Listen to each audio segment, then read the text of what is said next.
Let me tell you about Codex Alimentarius. Let me define it for you. Let me help you understand the enemy. And let me assure you that absolutely nothing that I'm going to tell you is exaggerated, is interpolated, or is imagined. Everything I'm going to tell you is documented. And a great deal of it is documented on my website, which is www.healthfreedomusa, one word, healthfreedomusa.org.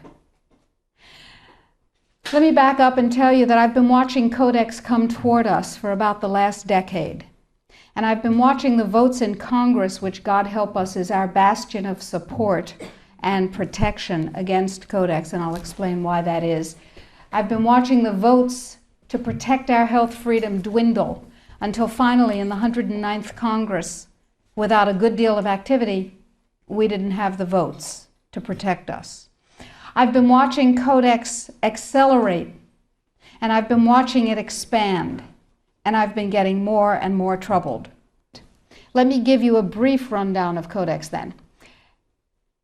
After the Second World War, the Nuremberg tribunals were held, in which people who had committed crimes against humanity were judged by the world community in a court run by the United States and Britain, and they were sentenced to terms in prison if they were found guilty of crimes against humanity. One of the people found guilty of crimes against humanity was the president of a huge industrial megalith called IG Farben. IG Farben produced the gas used in the gas chambers, Cyclone B. They produced the steel for the death camps and the railroad lines. They produced the munitions, they produced chemicals, they produced all kinds of stuff. They produced pharmaceuticals. Big, big, big, big pharmaceutical company.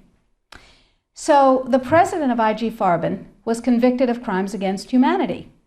Now, he's a sort of artistic fellow and creative. He was the one who was responsible for the slogan that people saw as they entered Auschwitz, usually for the last time. Arbeit macht frei. Work brings freedom. Creative sort of fellow. So he was sitting in jail and he said, well, that didn't work. What else can we do? I've got it. Food. He who controls food controls the world. So when he got out of jail, he went to his UN buddies and he said, have I got an idea for you? If we take over food worldwide, we have power worldwide. And his UN buddies said, cool idea. And so they created a trade commission. That's a very important pair of words, a trade commission called the Codex Alimentarius Commission. It is not a public health commission. It is not a consumer protection commission. It is a trade commission. Trade is about what? Money. Business. Trade is about profit. Well, they said in 1962, we're going to work toward total global implementation of Codex Alimentarius on December 31st, 2009. Long term. And they set up a bunch of committees on fish and fishery, fats and oil, fruits and vegetables, ground nuts, nutrition and foods for special dietary uses, and so on. There are currently about 27 Codex committee. There are regional organizations, there are task forces, and so on. So it's a huge bureaucratic monstrosity. It's immense. Codex has promulgated well over 4,000 guidelines, standards, and regulations on everything which can legally be put into your mouth, with the exception of pharmaceuticals. They are not part of Codex. Important. Now, Codex standards have no legal weight whatsoever. Zero. So who cares about them? They're just standards. So we're talking about an industry-dominated, regulation-setting organization. But if it has no legal standing, who cares, right? Here's the history of Codex Alimentarius before 1962. The Austro-Hungarian Empire said, we need rules by which the courts can rule on cases involving food. So we'll have regulations and rules that the courts will enforce. That's how they get their weight. That was called the Codex Alimentarius, and it was put into place around 1893 and lasted until the end of the Austro-Hungarian Empire in the First World War. So the idea was there in the Germanic tradition. We need rules, lots of rules, lots and lots of rules. We need a lot of rules. Let's have rules for everything to do with food. So it was sort of a natural extension for the German industrialists to say, we'll go back to the good old days of Codex Alimentarius, back when we had them in the Austro-Hungarian Empire. Cool.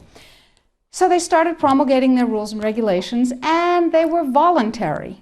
They were sort of guidelines. Now, Codex Alimentarius Commission is administered by the World Health Organization, WHO, and the FAO, the Food and Agriculture Organization. They fund Codex and they run it at the request of the UN. So they're mommy and daddy to Codex Alimentarius. And that's very interesting because they're supposed to be about health and food worldwide. Some conflicts of interest that we'll talk about.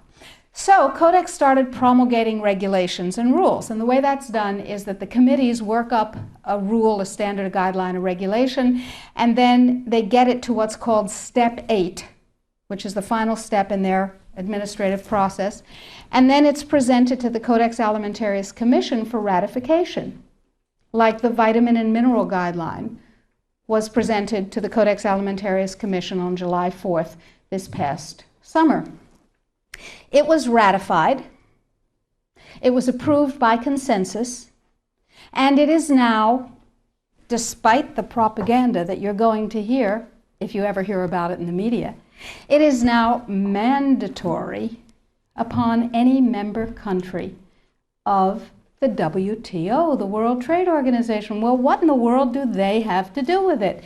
And the answer is everything. The World Trade Organization, you see, accepted Codex when the World Trade Organization was formed in 1994. Okay? They said, well, how are we going to decide trade disputes around food if we don't have a set of rules? I know, we'll accept the Codex Alimentarius rules. And all the members of the WTO worldwide will, get ready for an Orwellian term, harmonize with our standards, with the Codex standards. Harmonize. I suggest you capitalize the first 4 letters in your mind. So everybody's supposed to harmonize with Codex. And when they harmonize with Codex, then if they get pulled into the World Trade Organization dispute resolution process, they have a chance of winning. Because, here's the kicker. You ready for this one? If 2 countries go into the World Trade Organization dispute resolution process, and one of them is Codex compliant, and one of them is not Codex compliant, the one that is Codex compliant automatically wins regardless of the merit of the case. People are using Codex compliance as a weapon in a much bigger economic battle. So, every country in the world is racing to do what? To become Codex compliant. So, in the United States, the situation is, okay, how do we become Codex compliant when we have laws that protect us? And you have to remember that Codex does not serve consumer well-being, does not serve health. It serves what I call the 5 bigs. Big pharma, big chema, big biotechna, big agribiz, and big medica. Little you and little me are not served by Codex in the least. So before we go forward, and talk about the rest of what has to happen, let's ask what Codex does. You probably all know about the vitamin and mineral guideline that was ratified on July 4th. You may not know that although it is said that Codex guidelines, regulations, and standards which have been ratified are voluntary, they are not voluntary. That is known as a lie. They are mandatory, but they are not fully mandatory until December 31st, 2009. They're sort of kind of a little bit mandatory now, and they're totally mandatory then.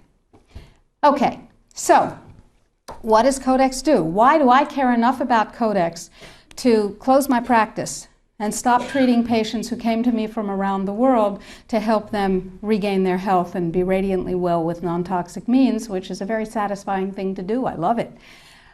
And it also provided me with an income. That was nice.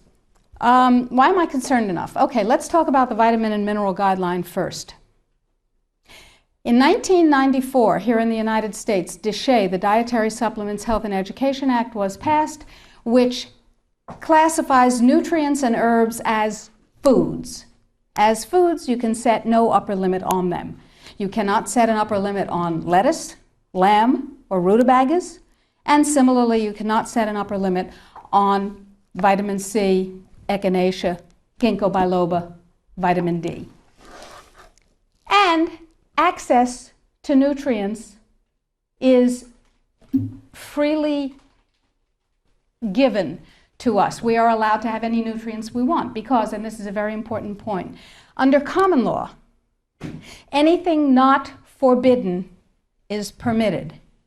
Codex, on the other hand, is a Napoleonic Code law system.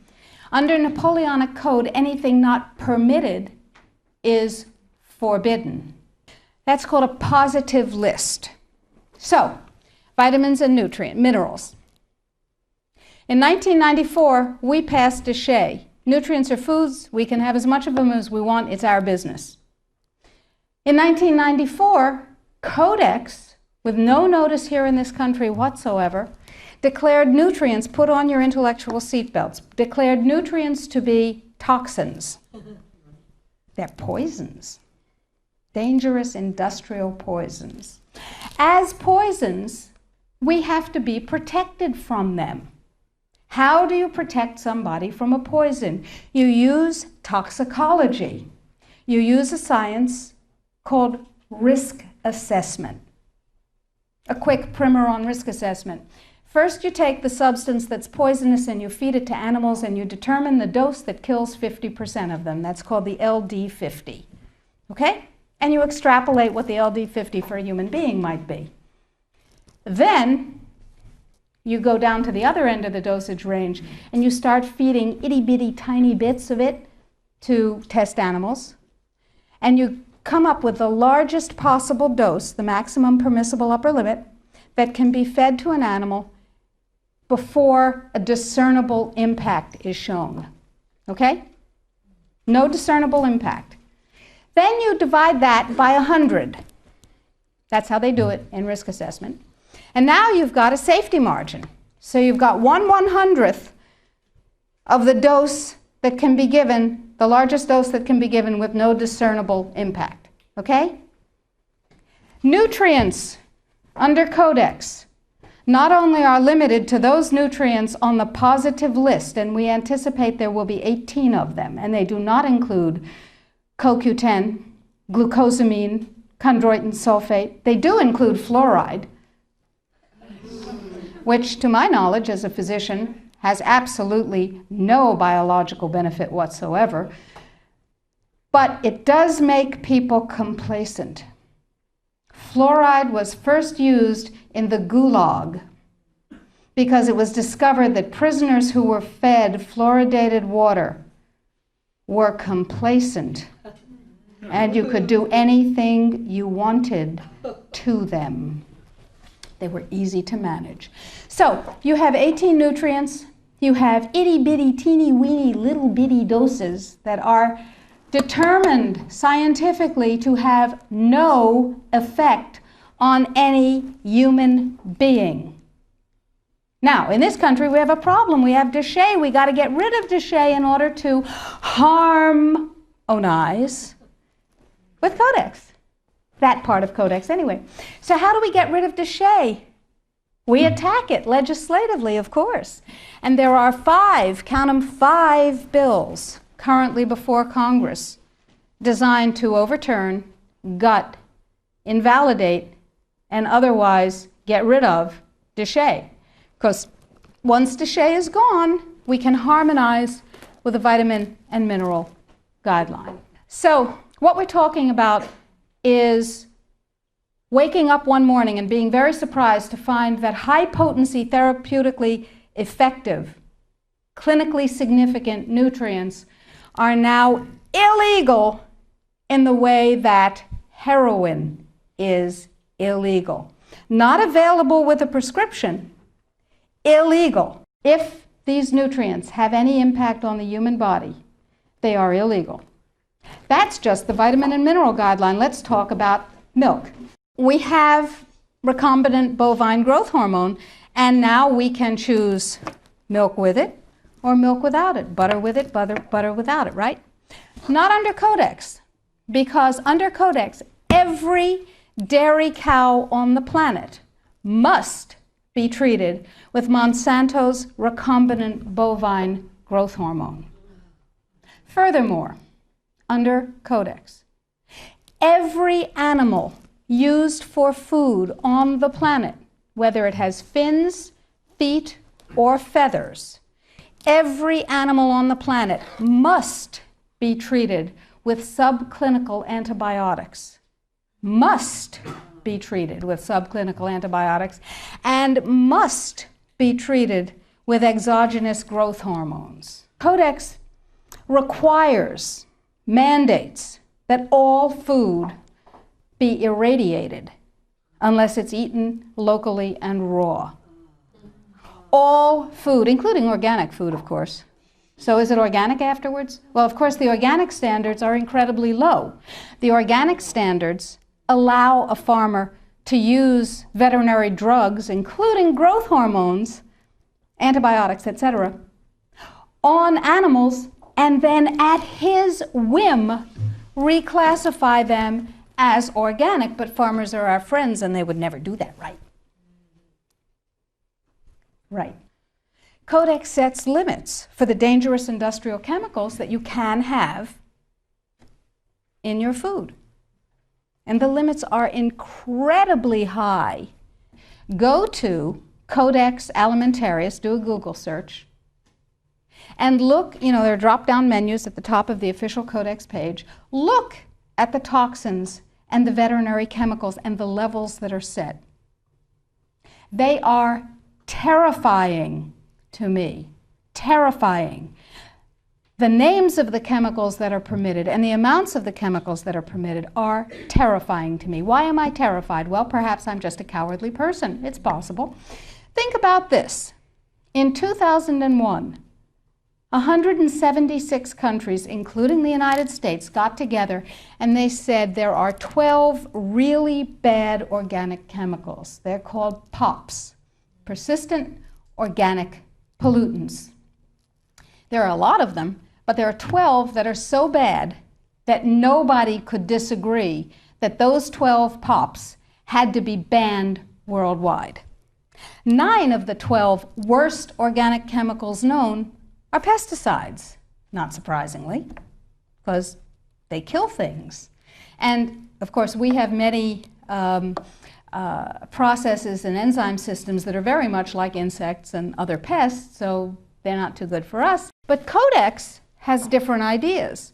Codex has brought back 7 of the 9 forbidden POPs that 176 countries banned worldwide.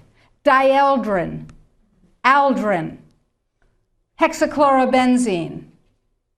And the food that is imported from other countries that contains these substances cannot be stopped at our borders, because otherwise it would be, God forbid, a trade violation. That's how Codex works. Codex, according to the World Trade Organization and the Food and Agriculture Organization joint projections. Now, I didn't make this up. Please, if you unfastened your intellectual seatbelts, put them back on again. If you do the numbers in the WHO FAO projections, the epidemiological projections, they estimate, not I, because what do I know? They estimate, they're the experts, that just the vitamin and mineral guideline alone, when it goes into global implementation on December 31st, 2009, will result in a minimum of 3 billion, that's B, bad, big, billion deaths. 1 billion through simple starvation. Those folks who die are not particularly economically successful from the point of view of the corporations. When you're starving to death, how much good can you do when the issue is how much can you buy? Not a lot. Forget them. But the next 2 billion, they will die from the preventable diseases of undernutrition. Cancer, the single most profitable condition ever known to humankind. Cardiovascular disease, a good second. Diabetes, pretty good producer. And a whole host of other preventable diseases. Who will die? Who knows? Who will live? Probably those people who are wealthy enough and powerful enough to have their own pushers of clean food and nutrients. That's who will live. You and I? Probably not. Our children? Probably not. Our grandchildren? Probably not. So we're talking about food regulations that are in fact the legalization of mandated toxicity and undernutrition. It will be illegal if there's a famine in, wherever there's a famine, to ship high nutrient density biscuits to that country, and it will be illegal to distribute them. That's what we're talking about. Codex is big and it's bad, but it's not invulnerable. So the point is that we have to protect ourselves, and I believe that we have to regain global leadership, which we have lost, surrendered, squandered, sold. No global. No, We have sold. Just joining the World Trade Organization surrendered our sovereignty. However, parenthetically, I have a team of constitutional lawyers looking at the following question: are we members of the WTO? Because if you remember from high school civics, the way you get a treaty to be a real treaty is to have it ratified by a 2/3 majority of the Senate. And the way we got into the WTO was they passed a law allowing Bill Clinton to fast-track us into the WTO. That's not a treaty. We are not in the WTO. All right.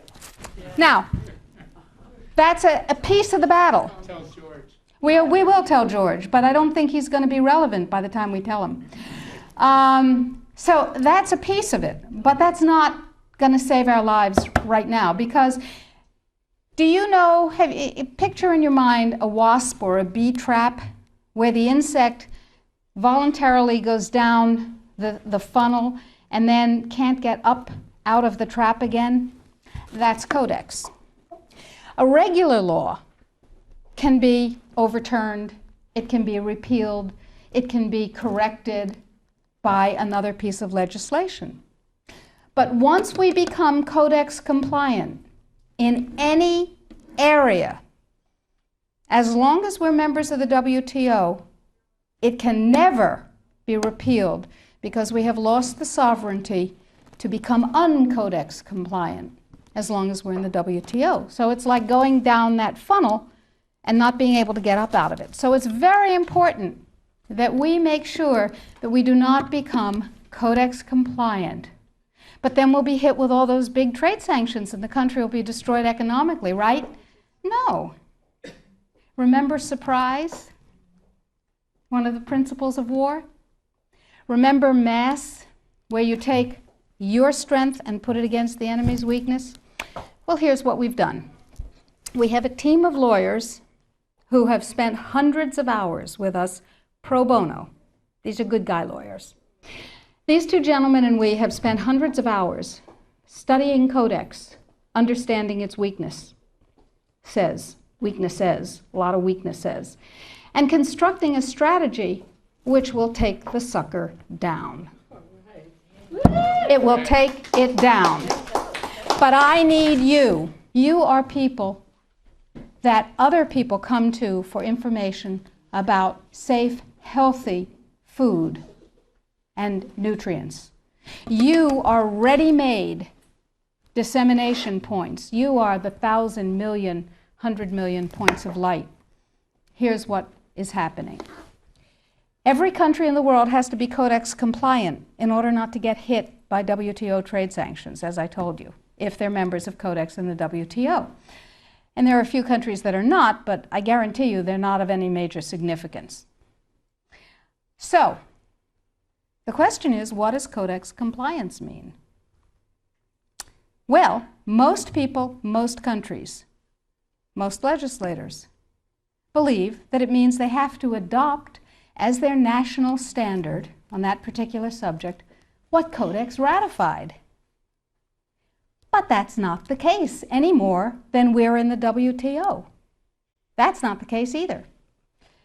What it means is that the format, the issues, and the subjects covered by a Codex guideline, standard, or regulation have to be addressed in the country's guideline, standard, or regulation on the same topic.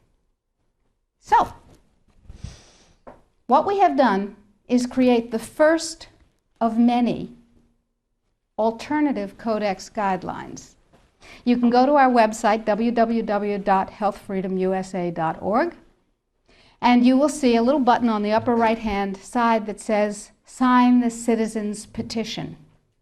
Now, to briefly digress, a citizen's petition is not like a grocery store petition that you sign and you bring to somebody and you say, I have 200,000 signatures, and they dump it in the wastebasket. Because in their mind, it's one signature, you and your friends wrote 200,000 names.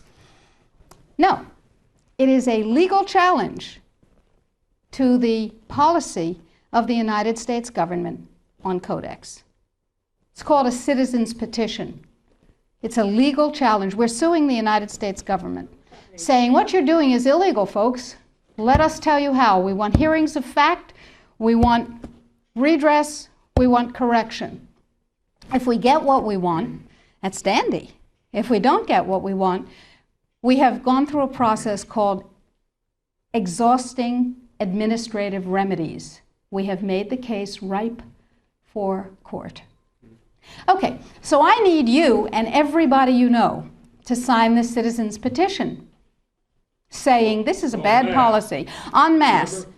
And you do this on the web, and you'll see the instructions, and we present the thousands and thousands and thousands of actual physical pages that we print out with people's signatures to the U.S. Codex Office and to the FDA, and they don't like that at all. But that's okay. However, this time, this is the Second Amendment of the Citizens Petition that we're asking you to sign. This time, the revised Vitamin and Mineral Guideline is part of it. It's part of the lawsuit saying this needs to be U.S. policy. The more voices that say, this is what I want, and you work for me, Mr. and Mrs. Bureaucrat and Mr. and Mrs. Congressman, Mr. and Mrs. Senator, the more voices, the more weight. So step number one is read and sign the citizen's petition. Step number 2 is disseminate the information, the web link. Tell everybody you know. Put it out in your office. Get your patients, your friends, your neighbors, your suppliers to sign the citizens' petition. And your suppliers, the companies that you use, are going to tell you that you're out of your minds. They will tell you that Codex is not a problem. And they will tell you, anybody here have a dog? Okay.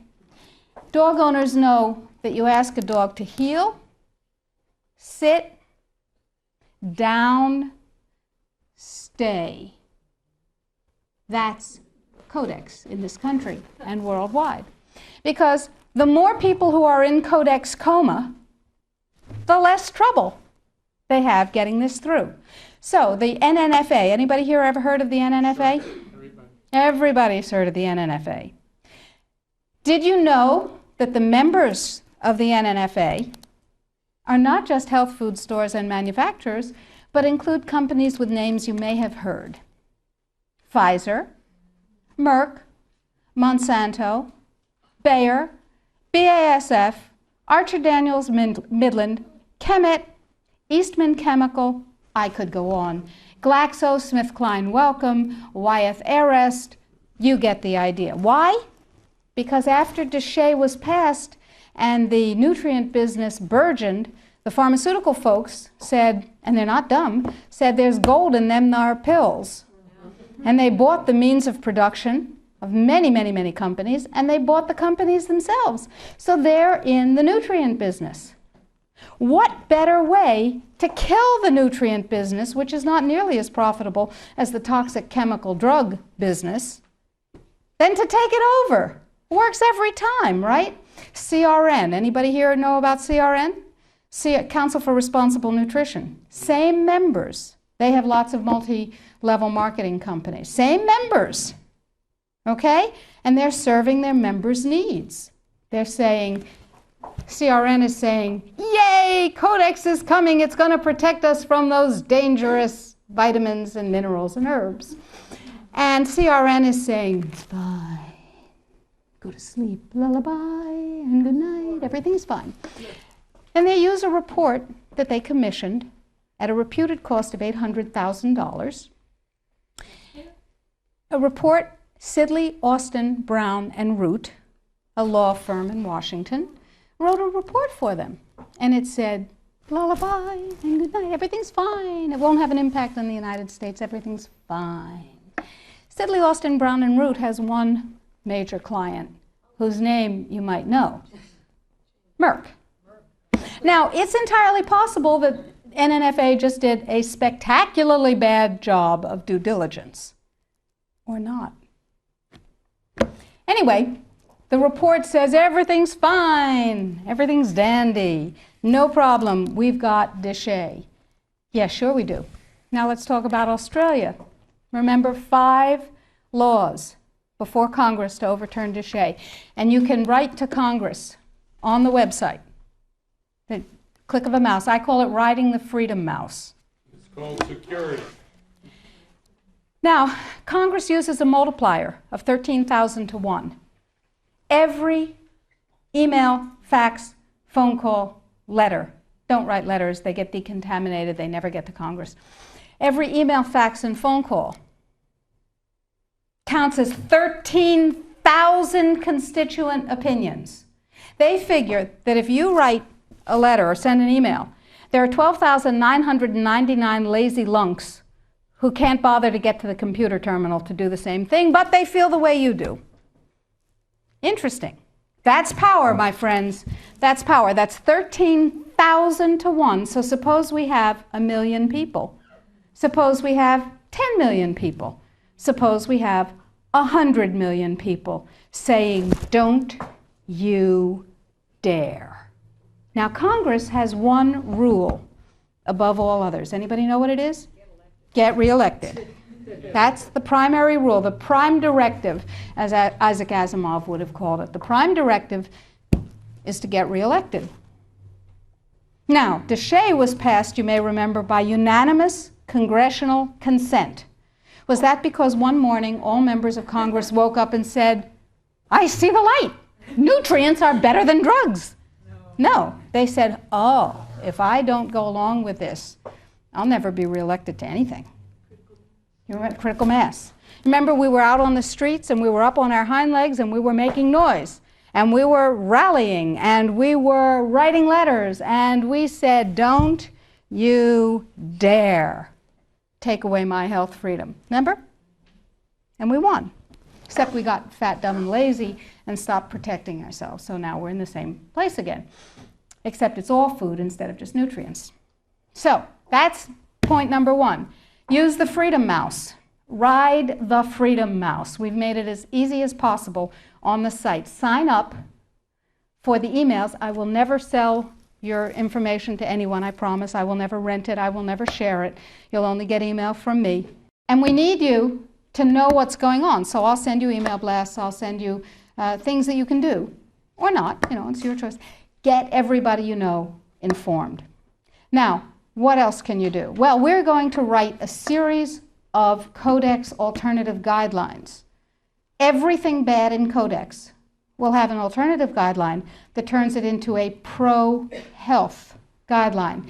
What have we done with the guideline, the vitamin and mineral guideline?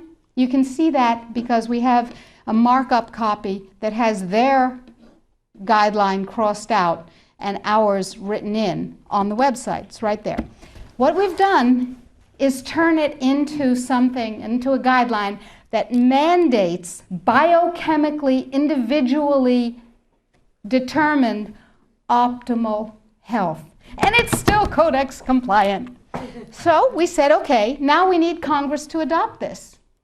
And we need other countries in the world to adopt this. So Bert and I went to Washington, D.C., and we met with Dana Rohrabacher from Orange County, who said to us, he's a representative, he said, I believe in pesticides. I went, ugh. He said, I believe in GMOs. I went, ugh, ugh. He said, I believe in irradiation of food. I went, ugh, ugh, ugh. But, he said, I believe in your right to not be forced to eat foods that have been processed that way more than I believe in those technologies. I will take this on. Yeah. We said, oh, that's really nice. And he said, now, we need a coalition. So we went across the aisle, or across the office building, to see Peter DeFazio's staff from Oregon, who is a liberal Democrat, whereas Rohrabacher is a Republican, a libertarian Republican. And DeFazio's on board. And we have large numbers of others who actually never heard of Codex before we told them about it. Never heard of Codex. We have called every health legislative aide in Congress, and we have said, what's your congressman's position on Codex? And they've said, lah. We have spoken to the trade legislative assistants. We've said, what's your congressman's position on Codex? And they've said, on what? They don't know. We had a congressional briefing set up on the 20th of September. I was going to address Congress. Tell them about it. I thought that was cool. 10 days before, it became a briefing on something else. Another freedom click. You need to write to Congress on the site and tell them that they need a congressional briefing, by God, and tell them you want me to brief them. They don't know. They've never heard of it any more than the general public has heard of it. Gee, how'd that happen? Who knows? Every negative part of Codex can be overturned by a guideline, a regulation, or a standard that is positive. So we need your help, because the United States leadership in this guideline and all the positive guidelines to follow is what's going to literally save the population of the planet and save your jobs and your children and your families and mine. Thank you.